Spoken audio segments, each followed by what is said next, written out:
Welcome back to the deep dive. If you've been following along, you know we've begun this major exploration. The printing press, the humans behind the machine. Exactly. And we're not just focused on the metal and the gears. We're tracing the human story of how the physical limits on information really define the world. And to truly appreciate a revolution like that, you have to first understand the depth of the scarcity it destroyed. Right. So our mission in this deep dive is to step into those centuries before books were everywhere. A time of profound knowledge dropped. And to really grasp the physical, systemic speed limit that was placed on progress for an entire civilization. And just to ground you in how severe that was, think about wealth. Yeah. There was a time when a single book, a handwritten manuscript, cost substantially more than a house. More than an entire farm in some cases. That's not just a high price. That is an economic chokehold on knowledge itself. It is. The book wasn't just an object. It was the ultimate high-value protected asset. So we're going to examine this era where knowledge was, locked down to understand the full weight of the silence that came before the press. Okay, let's unpack that. That monumental scarcity. Where do we start? Well, what was life like when reading just wasn't ordinary? Right. The sources really emphasize that knowledge moved at the speed of a person walking or riding a horse. Because the books themselves couldn't move. They were unimaginably rare. I mean, we're talking about some of the largest, wealthiest institutions in Europe.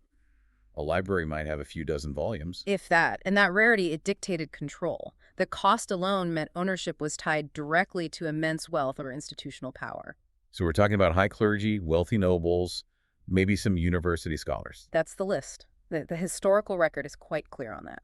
But that makes me wonder, if the wealthy and the powerful owned the only copies of, say, history or law, why didn't they invest in copying them faster to consolidate their own power? That is the central question, isn't it? And it tells us their primary goal wasn't dissemination.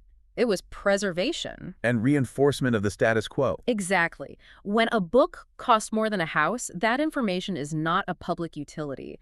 It is proprietary intellectual capital. I mean, the sources detail how they were physically chained to desks. They were. And that wasn't to stop common thieves from running off with them. No, of course not. It was about ensuring controlled access. Only those specific high-status people who benefited from the existing social structure could consult them. The cost created a perfect absolute barrier to entry for any outsider. It's such a powerful image, knowledge literally chained down. It wasn't that people couldn't read, it's that the system made reading a form of inherited privilege. Precisely. And that lack of shared text, it created intellectual stagnation. If you're the only person in 100 miles with a specific legal code, There's no one to check your work. no one to critique your interpretation or build on your findings, knowledge just remained isolated, fragile. And this brings us from the economics of it to the physical reality.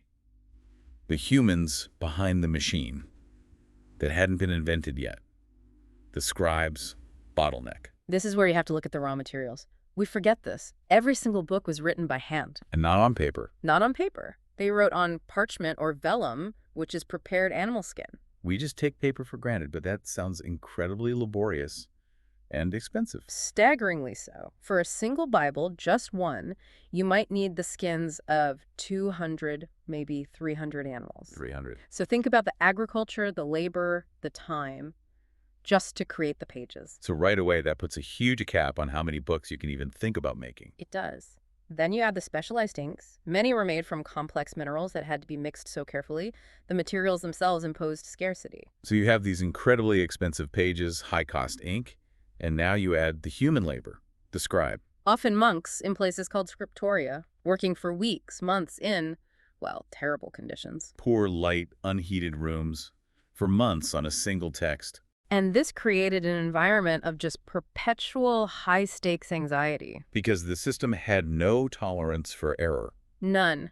If a scribe made a serious mistake, a theological miscopying, or a bad calculation in a math text, you couldn't just grab an eraser. The entire sheet was ruined. The labor, the material, all of it wasted. It's more than frustrating. It's a production catastrophe. We hit undo today.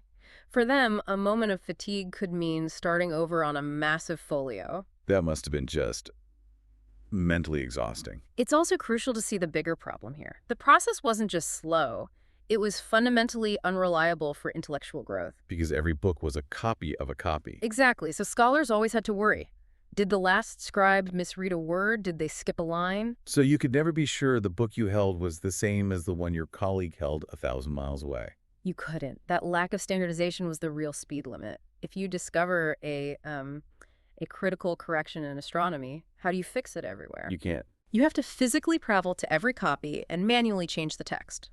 So errors and outdated ideas could live on for centuries. So it's this stunning picture. All this human potential bottlenecked by animal skins and human fatigue.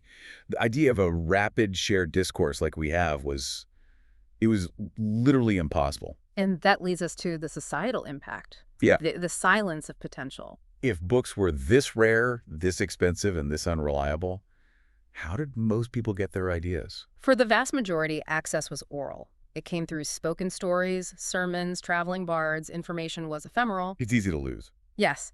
And this is key for you, the learner. Oral knowledge is fluid, it's local, it relies entirely on memory, it's easily distorted. Whereas written, reproducible knowledge is cumulative, verifiable. It can travel without the person who made it. The sources are so clear on this point.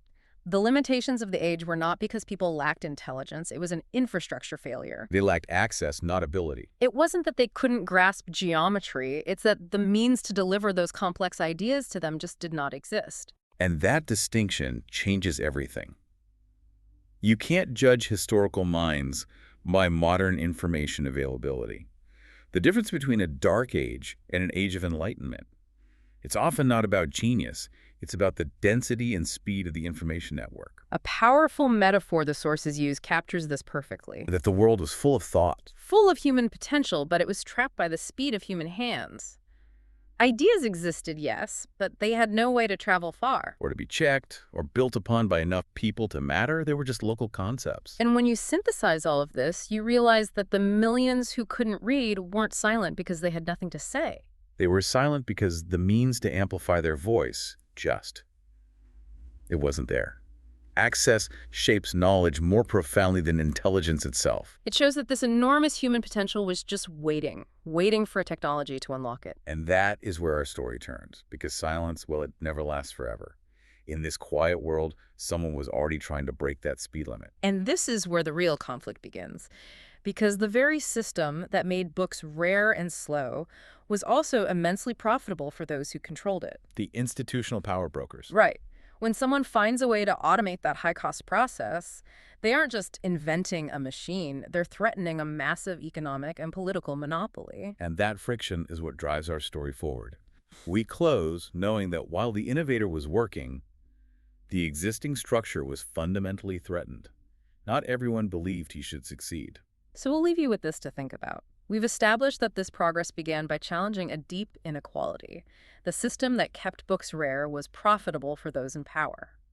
When we look at today's digital information age, with huge corporations controlling the platforms and algorithms that govern knowledge, what forces benefit from our current information monopolies? And what happens when someone tries to change how we share knowledge now? Something to mull over until our next deep dive.